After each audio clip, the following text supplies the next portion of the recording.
Reply दीजिए। ठीक है, तो लास्ट लेक्चर में बेटा हम लोगों ने स्मॉल जी और कैपिटल जी में एक रिलेशन लिखा था। याद है क्या रिलेशन था? Small G is equal to capital G capital M upon are square, ये लिखा था बेटा। सो ये रिलेशन है small G and capital G के बीच में, बेसिक रिलेशन है, ये दिमाग में बहुत अच्छे से फिट करके रखना है।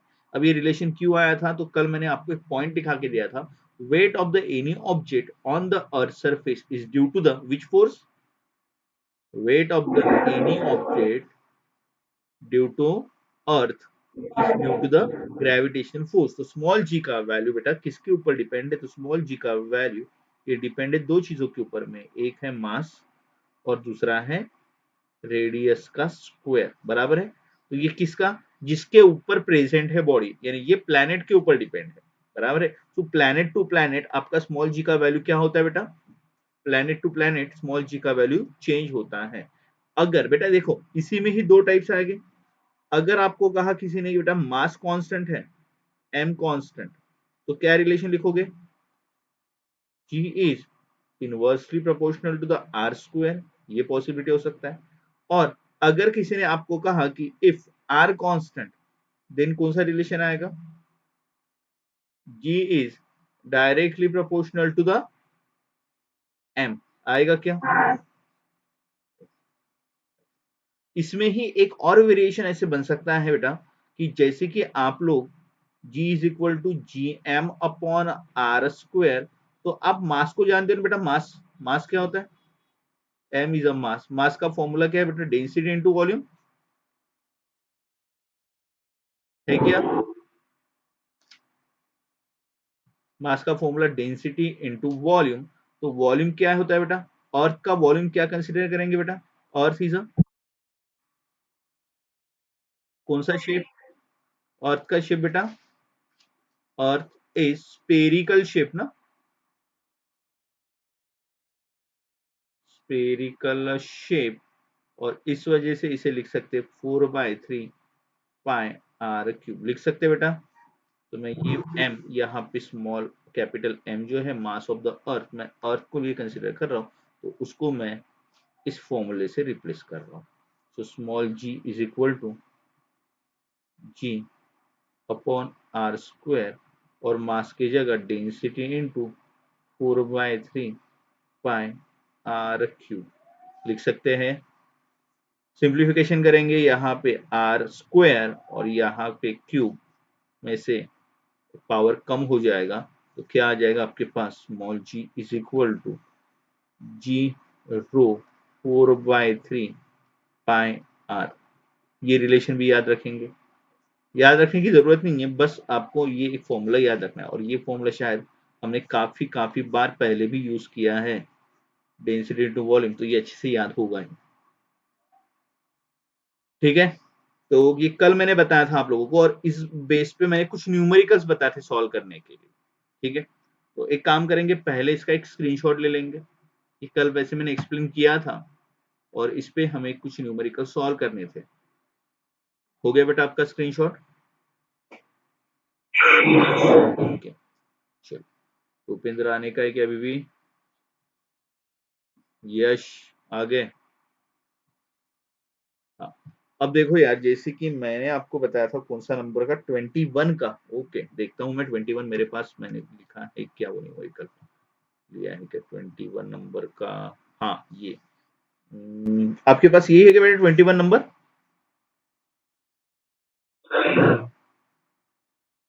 ये नहीं है,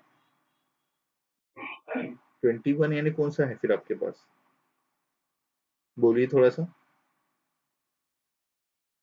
हम्म, हाँ बोलो बेटा।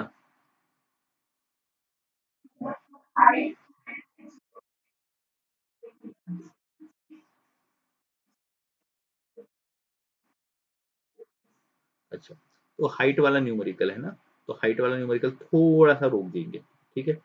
पहले कुछ न्यूमेरिकल्स में ये पहले बता रहा हूँ, पहले कंसेप्ट बता देता हूँ, बाद में हम लोग वो न्यूमेरिकल्स करेंगे, ठीक है। इसमें वैसे तो बहुत सारे न्यूमेरिकल्स हैं, ठीक है, तो पहले मैं पहले कंसेप्ट बता दे रहा हूँ, ये कंसेप्ट क्लियर है, ये इतना समझ में आ गया, ठीक है, आगे देखिए, हाँ, आगे देखेंगे। अभी मैं हाइट वाला कंसेप्ट बता रहा हूँ। ये फॉर्मूला, ये कंसेप्ट क्लियर है। अब जैसे कि स्मॉल जी का value planet to planet change होता है, वैसे ही स्मॉल जी का value with respect to height पे भी चेंज होता है, यानी variation in G, variation in small G due to height,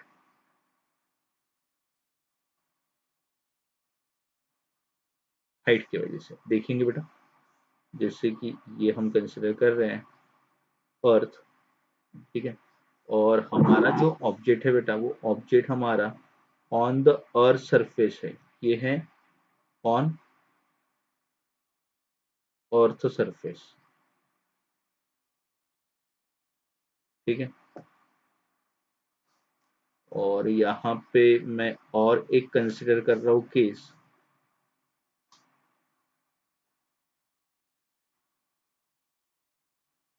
यहाँ पे फिर से अर्थ कंसिडर कर रहा हूँ, और जो ऑब्जेक्ट जो है वो मैंने कुछ हाइट पे रखा है, ठीक है। तो यहाँ पे देखेंगे यार, दोनों केस में अगर आप लोग देख रहे हैं तो यहाँ पे कितना डिस्टेंस है बेटा, आर, और यहाँ पे कितना डिस्टेंस है, बढ़िया। तो यहाँ पे हम कंसिडर करेंगे कि distance between the two object यानी क्या, capital M mass of the earth, small M mass of the object, बराबर है द डिस्टेंस इज आर, क्योंकि ये कहाँ पे, ऑन दी अर्थ सरफेस। और यहाँ पे इस डायग्राम में अबो अर्थ सरफेस है, above the earth surface at height H, at height small H, तो ये दिखाई दे रहा है आपको, ये है h और ये है r। अगेन ऑब्जेक्ट का मास कितना, स्मॉल m, अर्थ का मास कितना बेटा, कैपिटल M। ओके, दोनों डायग्राम्स क्लियर है कि बेटा, दोनों डायग्राम्स में वेरिएशंस क्या बताएं, एक डायग्राम में बताएं ऑब्जेक्ट कहाँ पे है, ऑन द अर्थ सरफेस, दूसरे डायग्राम में ऑब्जेक्ट कहाँ पे, above the earth surface at height h, ठीक है। अच्छा, स्मॉल g का फॉर्मूला आपने यहाँ पे लिखा था, क्या लिखा था बेटा, gm अपॉन आर स्क्वायर। अच्छा मुझे बताइए बेटा, इसमें के चेंज क्या हो रहा है, ये सेकंड डायग्राम में क्या चेंज हो रहा है, ये सिर्फ आर की value, distance between two object change हो गया, बाकी कुछ चेंज हुआ क्या, नहीं। कैपिटल जी की जगह कैपिटल जी है, कैपिटल जी तो कभी बदलता नहीं है। कैपिटल एम मास बदला के बेटा अर्थ का, नहीं, मास भी वही है, सिर्फ क्या बदला, दोनों के बीच का डिस्टेंस। अब दोनों के बीच का डिस्टेंस टोटल कितना हुआ, टोटल डिस्टेंस कितना हुआ, तो टोटल डिस्टेंस हुआ आर प्लस एच, तो यहाँ पे नीचे में क्या लिखूं मैं, r plus H whole square, बराबर है। तो यहाँ पे जो एक्सेलरेशन आएगा, वो एक्सेलरेशन का जी से ही इंडिकेट करेंगे या उसका सिंबल कुछ अलग रहेगा, तो उसका सिंबल मैं जी एच लिख रहा हूँ बेटा, जी एच, यानी acceleration due to gravity at height h. Clear, समझ में आ गया बेटा। जी यानी क्या, on the earth surface, g h यानी क्या, above the earth surface. Clear है क्या। अच्छा मुझे बताइए, इसमें से बड़ा वैल्यू कौन सा रहेगा, जी बड़ा रहेगा या जी एच बड़ा रहेगा,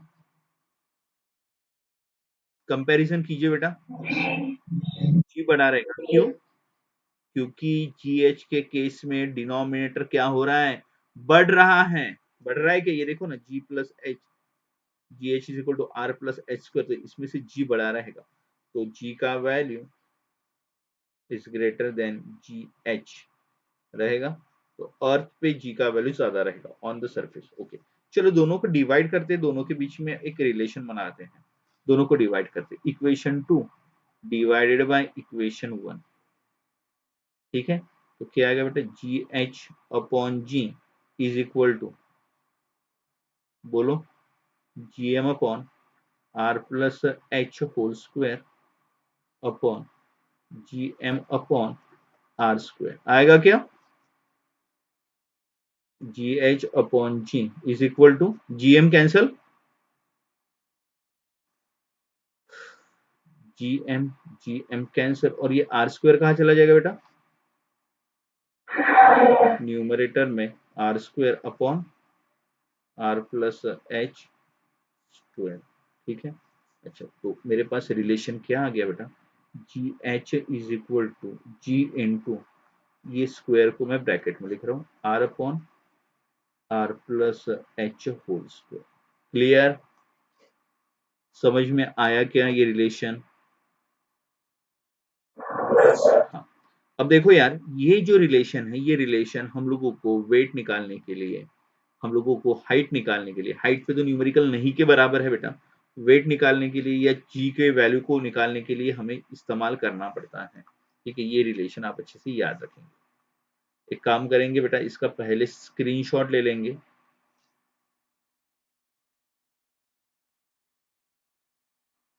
इसका एक स्क्रीनशॉट ले लो, हो गया।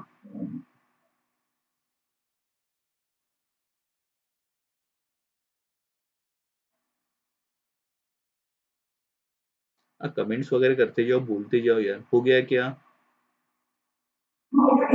हाँ हाँ, चलो अभी और एक रिलेशन बनाते, थोड़ा सा मॉडिफाइड करके एक रिलेशन बना रहा हूं मैं। ये रिलेशन दिमाग में क्लियर हो गया होगा, तो आगे का रिलेशन बना रहा हूं, यही रिलेशन हाइट के लिए, हाइट के लिए ही एक और रिलेशन बना रहा हूं, ठीक है। तो सेम अभी जो मैंने फॉर्मूला बनाया था, क्या बनाया था, g H is equal to ji into r upon are plus H whole square ना बेटा, ये रिलेशन बनाया था ना मैंने। हाँ, इधर ध्यान दो। So G H is equal to ji into, बेटा इसको उल्टा कर रहा हूं, R plus H upon R. अच्छा, उल्टा कर दिया तो पावर में क्या करना चाहिए बेटा, माइनस टू, ओके चलो। अच्छा, अब मुझे ये बताइए, क्या आप इसे आर बाय आर को सॉल्व कर सकते हैं बेटा, r by r is equal to कितना, ओके, तो g H is equal to r by r यानी 1 प्लस एच बाय आर ना, आएगा क्या, raise to the power minus आएगा, हाँ। अब देखो यार, यहाँ पे एक सिंपल फॉर्मूला हमें अप्लाई करना है, that is called as a binomial expansion theorem. शायद आप लोगों ने इसके पहले सुना होगा, नहीं सुना होगा पता नहीं, बट इसे बायनोमियल एक्सपेंशन थ्योरम हमें अप्लाई करना है, बायनोमियल एक्सपेंशन थ्योरम। क्योंकि ये तो आप लोगों को भी स्टेट बोर्ड में तो नहीं करना है, डायरेक्ट अभी आपको एंट्रेंस में है, तो बायनोमियल एक्सपेंशन थ्योरम में हम क्या करेंगे बेटा, वैसे तो इसमें बहुत हायर ऑर्डर टर्म मिलते हैं, हायर ऑर्डर टर्म मिलते हैं, बट ये जो वैल्यू है ना, इसको उठा के इसके बीच में लेके आएंगे बाय बायनोमियल एक्सपेंशन थ्योरम, ठीक है। बाकी हायर टर्म्स हम लोग निग्लेक्ट कर देंगे, तो यहां से by binomial expansion theorem g H is equal to क्या बन जाएगा बेटा, आपको समझ में आया मैंने क्या कहा, 1 माइनस, क्या ये 2 को इधर लेके आएंगे ना, minus 2h upon r, minus ऐसे हायर टर्म मिलते हैं बट उसे निग्लेक्ट कर देते हैं, निग्लेक्टिंग द हायर टर्म, तो ये हमारे पास एक फॉर्मूला और आ गया जीएच का। तो जीएच के आपके पास दो दो फॉर्मूले आ गए बेटा, आ गए ना। अब आपको लग रहा होगा कि सर जीएच के दो दो फॉर्मूले आ गए और हम लोग अभी न्यूमेरिकल जो सॉल्व करने वाले हैं, तो कौन सा फॉर्मूला इस्तेमाल करना चाहिए, जीएच के दो दो फॉर्मूले, एक formula g into r upon are plus H whole square, ठीक है, और एक formula g into 1 minus 2h upon r, बराबर है। अब कौन सा फॉर्मूला यूज किया जाए, न्यूमेरिकल को सॉल्व करेंगे तो कौन सा फॉर्मूला कहाँ पे यूज किया जाए, अब सुनो यार, ये वाला पहला वाला फॉर्मूला कब अप्लाई करेंगे, ये फॉर्मूला कब अप्लाई करेंगे, ये फॉर्मूला हम लोग तभी अप्लाई करेंगे when r is, when r is comparable, comparable to h, sorry, h is comparable to r, when h is comparable to r, यानी h और r का कंपैरिजन कर सकते हैं, यानी अगर मैंने कहा रेडियस जो है, सॉरी हाइट जो है वो हाइट रेडियस इतनी है बेटा। हाइट कितना कहा मैंने? अरे आवाज आ रहा है बेटा आपको? रिप्लाई दीजिए, मैंने क्या कहा? तो इसमें मैंने अगर कहा पहला कंडीशन ऐसा कहा, case one, if h is equal to r, h is equal to r, क्या आएगा फॉर्मूला जीएच का? बताइए, जल्दी से बताइए, पुट करो, कमेंट्स करके बताइए या बोल के बताइए क्या आएगा अकॉर्डिंग टू दिस फॉर्मूला। अरे आवाज आ रहा है क्या?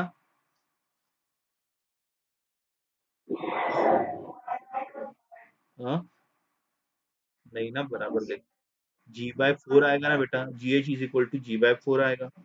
नहीं, g H is equal to आएगा आपका जी बाय फोर, यानी सिंपल आ गया बेटा। अच्छा, यही अगर केस आप यहाँ अप्लाई करते, यहाँ अप्लाई करते तो परफेक्ट आंसर नहीं आया होता। ये जो है ना, ये जो है, ये फॉर्मूला इधर जो अप्लाई अप्लाई कर रहे हैं, ये अप्रोक्सीमेट फॉर्मूला है, ये परफेक्ट फॉर्मूला नहीं है, ये अप्रोक्सीमेट फॉर्मूला है। अच्छा, आप यही कंडीशन इस फॉर्मूले में अप्लाई करो, बरा क्या आंसर आएगा इस बाजू वाले? क्या जी बाय फोर ही आएगा क्या? बाजू वाले फॉर्मूले में h is equal to r put करो बरा,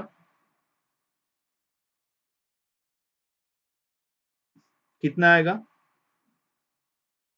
इसमें h is equal to r put करते हैं, आर अपॉन आर, कितना? कितना? माइनस आएगा? अच्छा, यानी ये फॉर्मूला हमारा, सुनो सुनो सुनो, ये फॉर्मूला हमारा जब कंपेरेबल टू द आर करते तो काम नहीं करता, यानी ये फॉर्मूला सिर्फ काम करता है when h is very very small, यानी ये इधर का फॉर्मूला, ये फॉर्मूला क्योंकि अप्रोक्सीमेट फॉर्मूला है, एक्यूरेट फॉर्मूला नहीं है, ये अप्रोक्सीमेट है, अप्रोक्सीमेट, और ये एक्यूरेट, और ये फॉर्मूला को अप्लाई करेंगे when h is very small as compare to r. Clear है ओमकार? क्लियर है क्या? अरे हो नहीं संगा पट्टा?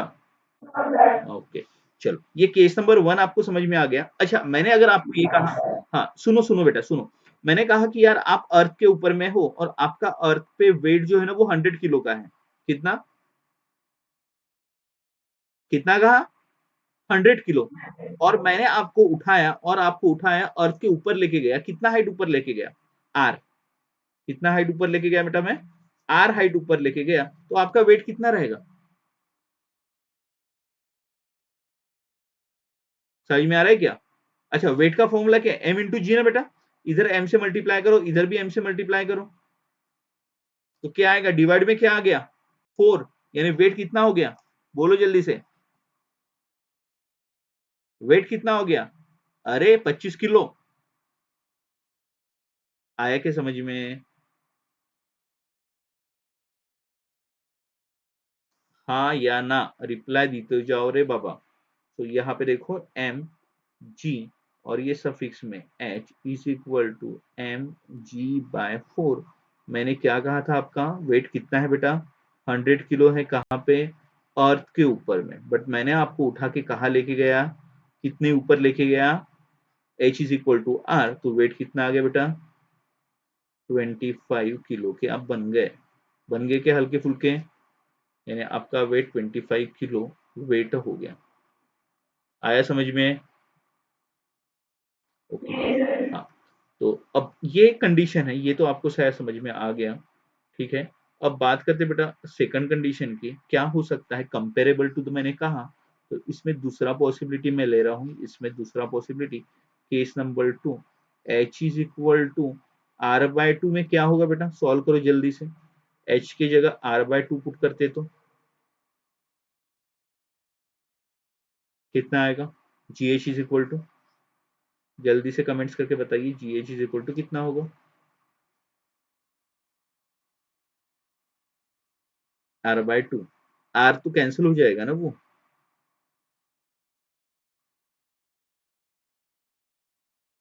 कितना, GH is equal to G into,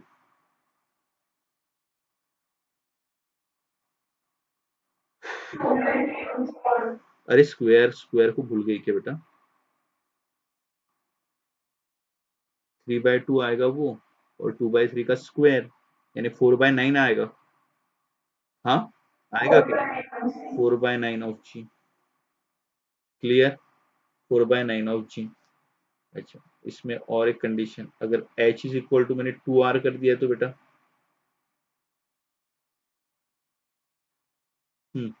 h is equal to 2r कर दिया तो चलो जल्दी से बताइए GH इज इक्वल टू कितना आएगा। हाँ, 1/9। तो आपको समझ में आ गया बेटा, ये फॉर्मूला हमारा एक्यूरेट फॉर्मूला है, तो मोस्ट ऑफ द न्यूमेरिकल्स में हम कौन सा फॉर्मूला यूज करेंगे, ये एक्यूरेट वाला फॉर्मूला। और जहां पे h का वैल्यू बहुत छोटा है बेटा, बहुत छोटा यानी कितना, तो ये भी आप लोगों को पता होना चाहिए, बहुत छोटा सर बोल रहे कंपेरेबल टू द r यानी कितना, तो यहाँ पे अगर r का वैल्यू, r का जो वैल्यू होता है रेडियस ऑफ द अर्थ का कितना वैल्यू होता है पता है क्या आपको बेटा, r का वैल्यू अर्थ के लिए कितना होता है, 3600 किलोमीटर अर्थ के लिए जो वैल्यू होता है हमारा, सॉरी मैंने गलत बताया, 6400। थैंक यू शिवांश, वैल्यू होता है हमारा कितना, 6400 किलोमीटर, ठीक है।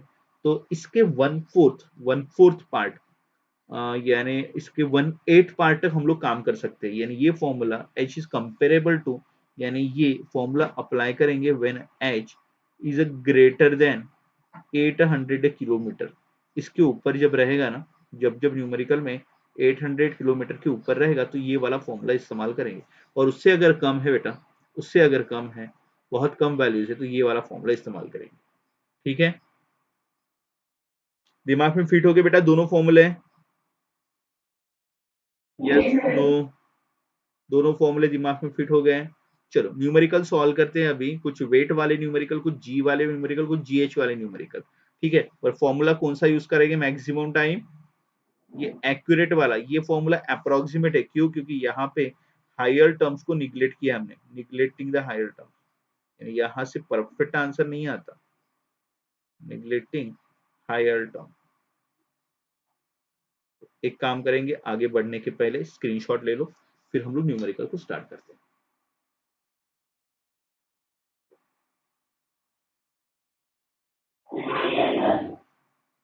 कंसेप्ट समझ में आ गया, चलो न्यूमेरिकल देखते हैं बेटा।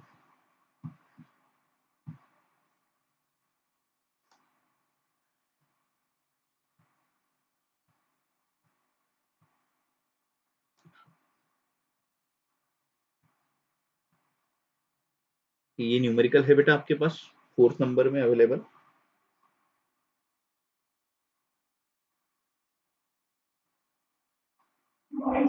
अच्छा नहीं है, चलो कोई बात नहीं, अभी हम सॉल्व करते हैं।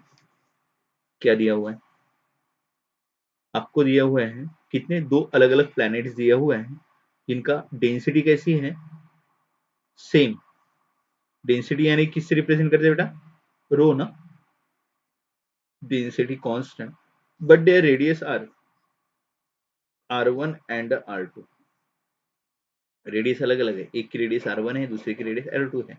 Then the acceleration due to gravity on the planet g1 and g2 is respectively, बताते हो बेटा, acceleration due to gravity small जी का रिलेशन क्या आता है, gm अपॉन आर स्क्वायर, पर कांस्टेंट क्या कहा है बेटा, डेंसिटी, ठीक है। अच्छा, मास को डेंसिटी में कन्वर्ट कर सकते हैं ना, डेंसिटी इंटू वॉल्यूम, वॉल्यूम कितना, 4/3 pi are cube upon are square. अच्छा, मुझे बताओ बेटा इसमें कांस्टेंट कौन कौन से टर्म है, ये आर स्क्वायर और यहां से ये आर, तो ये पूरे के पूरे टर्म क्या है, कांस्टेंट है क्या, हाँ या ना, हाँ, हाँ, तो ये पूरे के पूरे टर्म कांस्टेंट हैं, तो जी और आर में रिलेशन क्या आएगा? जी is directly proportional to r आएगा क्या? बट ये रिलेशन कब? व्हेन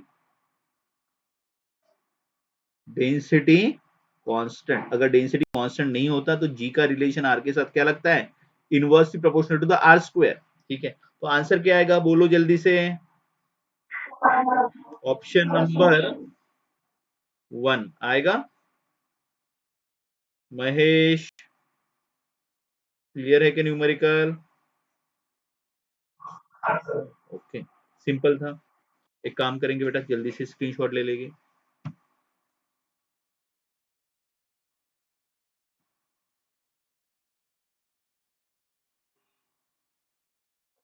ओके हो गया, चलो नेक्स्ट न्यूमेरिकल देखते हैं।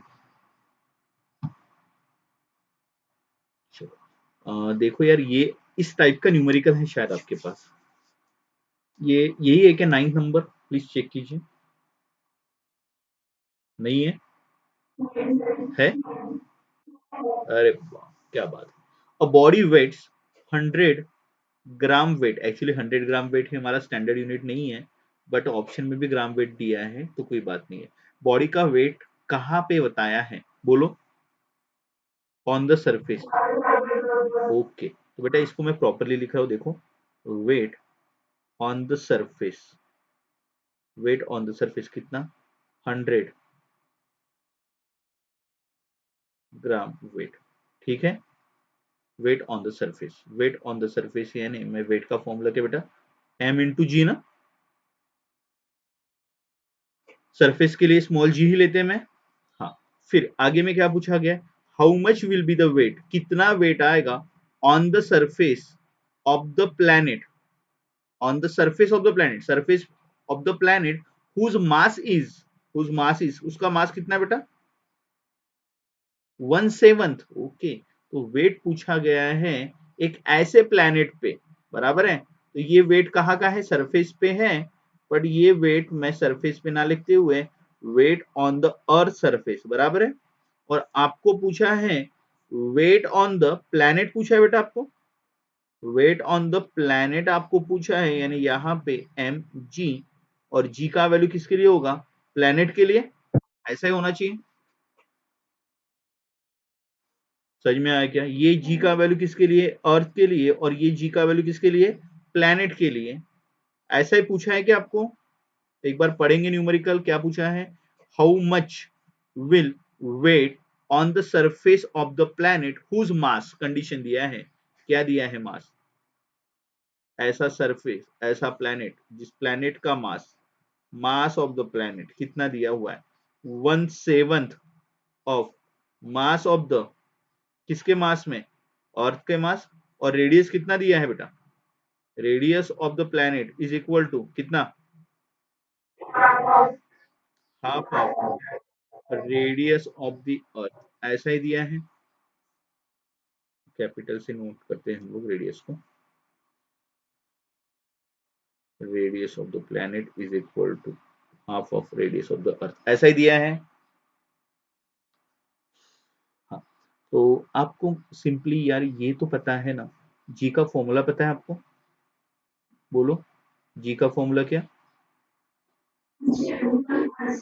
Are square. तो जी का रिलेशन क्या आता है बेटा? G is directly proportional to M, inversely proportional to R square. Okay, अच्छा ये फॉर्मूला हम लोग दो बार लिखेंगे, एक बार अर्थ के लिए, एक बार प्लैनेट के लिए।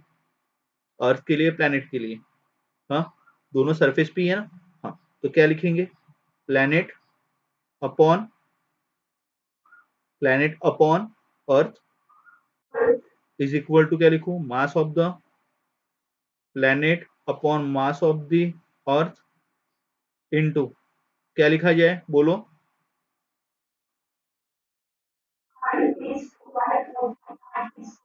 आर पी स्क्वायर ना, आर ई स्क्वायर उल्टा हो जाएगा ना, r e square upon r p square. Okay, चलो, तो ये तो यहां तक क्लियर हो गया। ओके, बट आपके पास स्मॉल जी का वैल्यू नहीं है, आपके पास एम जी का वैल्यू है, तो मैं क्या करता हूँ, एम से न्यूमरेटर में और एम से डिनोमिनेटर में मल्टीप्लाई कर लेता हूँ। एम जी पी, मुझे पूछा है, मुझे एम जी ई ये वैल्यू दिया हुआ है, बराबर है। Okay, mass of the planet upon mass of the earth कितना आएगा बेटा? Mass of the planet upon mass of the earth कितना आएगा? ये रिलेशन दिखाई दे रहा है आपको।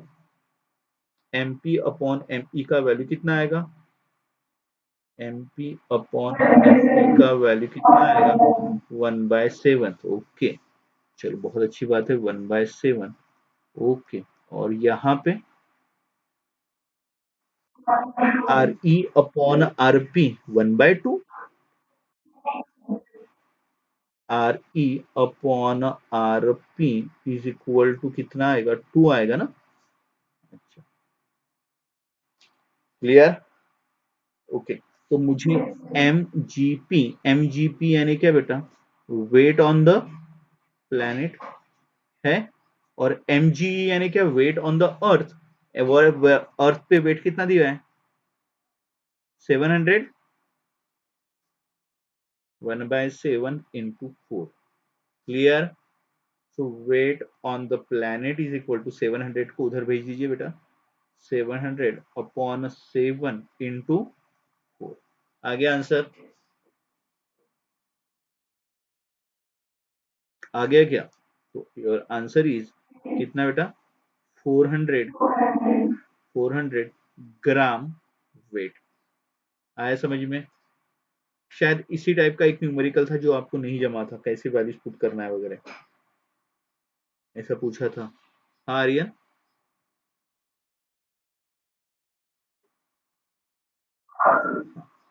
चलो स्क्रीनशॉट ले लेते बेटा। ये न्यूमेरिकल हाइट के वेरिएशन का नहीं था बेटा, ये न्यूमेरिकल किसके वेरिएशन का था? Variation of planet. प्लैनेट बदल गया, अर्थ था और एक ऐसा प्लैनेट जिसके लिए उन्होंने मास का कंडीशन और रेडियस का कंडीशन दिया है।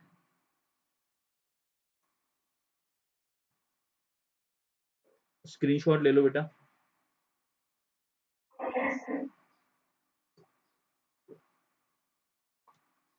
ओके, नेक्स्ट न्यूमेरिकल देखते हैं। साइली, न्यूमेरिकल क्लियर है क्या? कमेंट्स करके बताइए।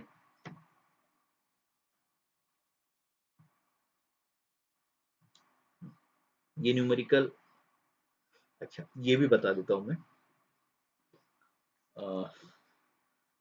अर्थ, अर्थ का एक्चुअल शेप, अर्थ का शेप कौन सा कंसीडर करते हैं बेटा? अर्थ, अर्थ का शेप जो है, अर्थ इज अ स्पेरिकल, ये कंसीडर करते हैं ना हम लोग,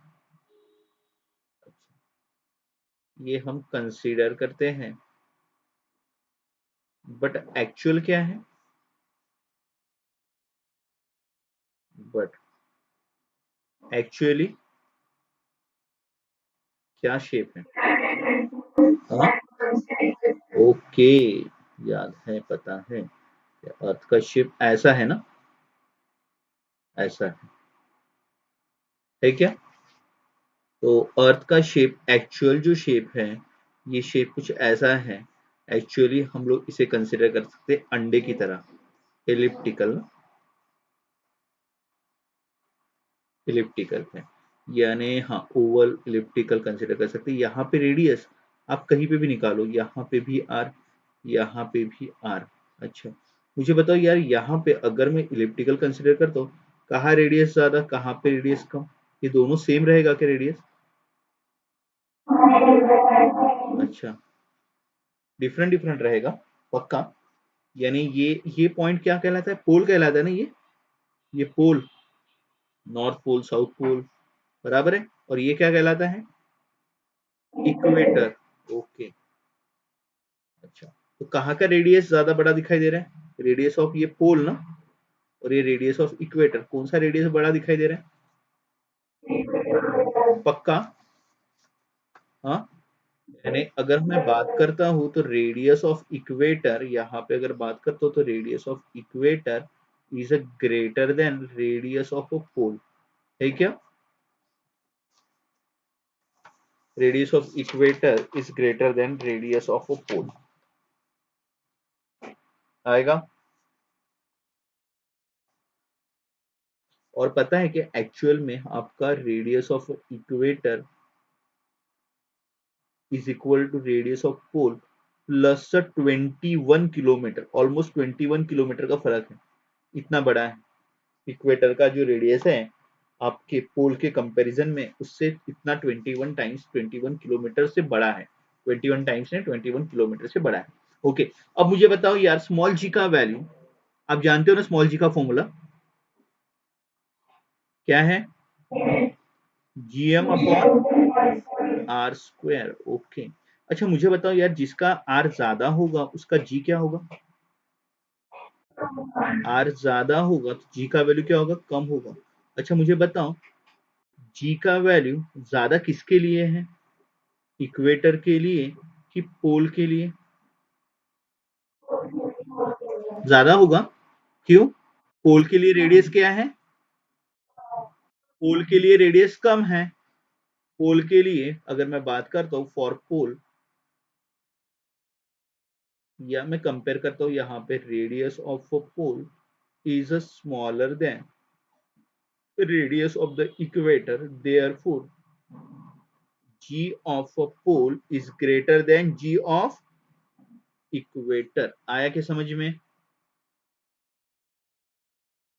क्लियर? कंसेप्ट याद रहेगा बेटा? कंसेप्ट याद रहेगा? तो जैसे ही अगर आप ये कहते हैं कि आप कहां से कहां जा रहे हैं, इक्वेटर से पोल, यानी पहले कहां खड़े थे? इक्वेटर पे, और बाद में कहां जाने की कोशिश कर रहे हैं? पोल की तरफ। ऐसा है ना, इधर ना, पोल की तरफ जाने की कोशिश कर रहे हैं, तो आपका जी का वैल्यू क्या होगा? इंक्रीज होगा या डिक्रीज होगा? जी का वैल्यू इंक्रीजेस, याद रहेगा? पक्का? ये कॉमन क्वेश्चन है, बहुत बार एग्जाम में पूछा गया है अलग अलग तरीके से। ओके, अच्छा आपको जी का वैल्यू नहीं पूछता, अगर आपको पूछा था आपका वेट क्या होगा, तो अगर वेट पूछा होता तो आपने क्या कहा था? वेट यानी क्या होता है? एम इंटू जी ना, मास तो नहीं बदलता। तो क्या बदल रहा है यहाँ पे? जी बदल रहा है। अरे कैसी रे, सेम कैसी रहेगा? वेट इंक्रीज होगा।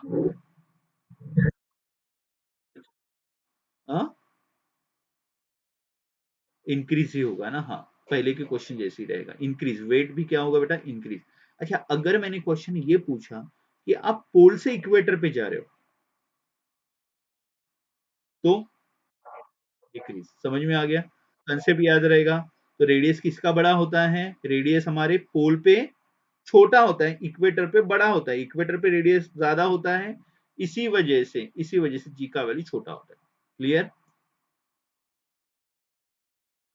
चलो, तो न्यूमेरिकल का स्क्रीनशॉट ले लो। ये न्यूमेरिकल आपके पास है क्या बेटा?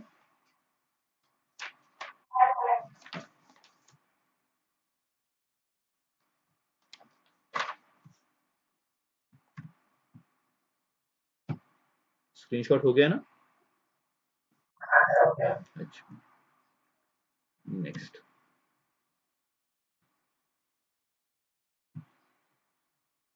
हाँ, अरे ये तो सॉल्व किया है हम लोगों ने।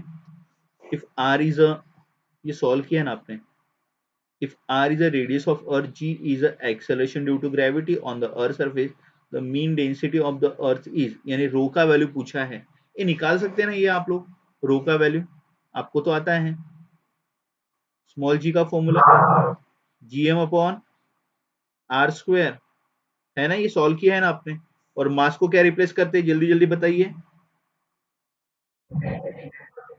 Density into volume. Okay, g into density rho into volume upon are square. हाँ, नेक्स्ट स्टेप, नेक्स्ट स्टेप जल्दी से बोलो। Volume is equal to 4/3 pi are cube. Okay, next step, एक आर, आर को उड़ा देना है, g into rho into 4/3 pi r. Okay, next step यानी रो का वैल्यू कौन सा ऑप्शन आएगा? जल्दी से देखो, 3 ऊपर 4 नीचे,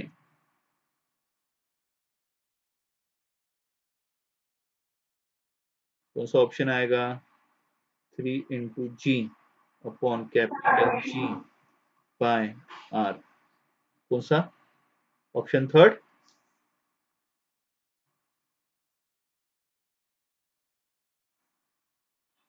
जल्दी से स्क्रीनशॉट। काफी बार पूछा गया है, देखो आपको दिखाई दे रहा होगा। जेई एग्जाम में, पीएमटी एग्जाम में, सीईटी मेडिकल में, सीपीएमटी, सीबीएसई, बीएचयू, अलग अलग एग्जाम में पूछा गया न्यूमेरिकल है। ठीक है, चलो बढ़े आगे बेटा। ओके, मैं हाँ कुछ सोचता हूँ कि आपको न्यूमेरिकल्स होमवर्क के लिए दिया जाए। देखते हैं वो आपके पास अवेलेबल है क्या, उस हिसाब से हम सॉल्व करेंगे। आपको देते हैं न्यूमेरिकल्स।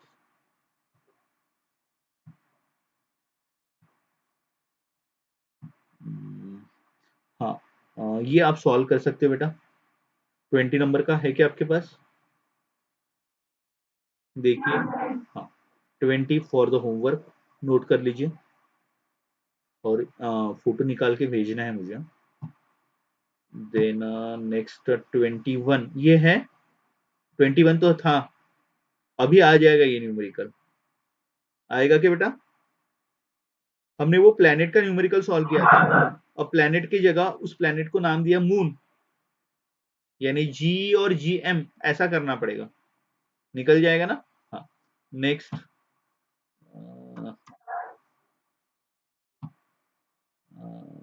ये भी वैसा ही न्यूमेरिकल है। 29 अवेलेबल है। हाँ? अरे मधुरा आहे का? अच्छा, ओके, नेक्स्ट 34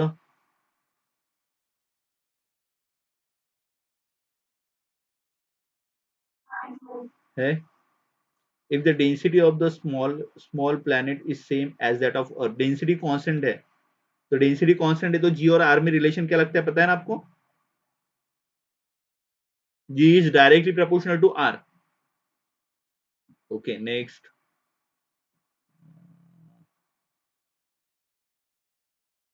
अरे ये न्यूमेरिकल नहीं, ये नहीं सॉल्व करेंगे अभी। हाँ, ये वाला न्यूमेरिकल का आंसर बताओ मेरे बेटा।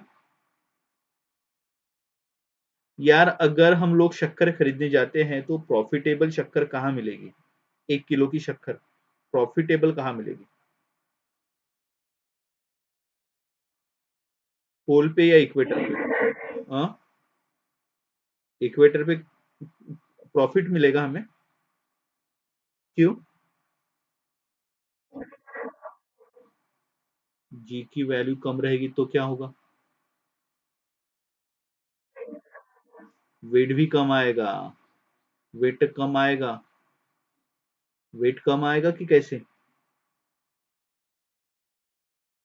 यानी 1 किलो में थोड़ा सा ज्यादा ज्यादा ये मिलेगा। हाँ, अच्छा, इसी न्यूमेरिकल को समझने के लिए हम क्या करते हैं, जैसे मैंने कहा कि 1 किलो में 4 रसगुल्ले आते हैं। ठीक है, हाँ बोलो बेटा। नहीं, जी इज अ वेरिएबल।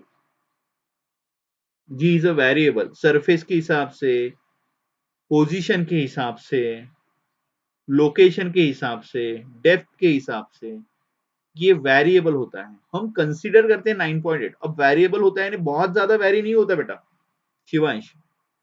यानी 0.018 मीटर पर सेकंड स्क्वायर का फर्क है। 0.018 मीटर पर सेकंड स्क्वायर का बहुत ज्यादा फर्क नहीं, बट हम लोग 9.8 कंसीडर करते हैं। ठीक है, अच्छा, इस न्यूमेरिकल पे मैं वापस आ रहा हूँ। ये न्यूमेरिकल में क्या कह रहे हैं यार, हम लोग अगर शक्कर खरीदने जाते हैं तो प्रॉफिटेबल शक्कर कहाँ ज्यादा मिलेगी? अच्छा, मुझे पता बताओ, आप इक्वेटर पे खरीदते हो या पोल पे खरीदते हो? रेट तो एक ही डिसाइड किया हुआ है, 80 रुपए किलो, ऐसा रेट डिसाइड किया हुआ है। तो कहाँ लेना पूरा आएगा? पैसे तो मुझे 80 रुपीज ही देना है। पैसे तो मुझे 80 रुपीज ही देना है। तो कहाँ देना पूरा आएगा? कहाँ ज्यादा शक्कर मेरे पास मिलने वाली है? वेट ज्यादा कहाँ मिलेगा मुझे?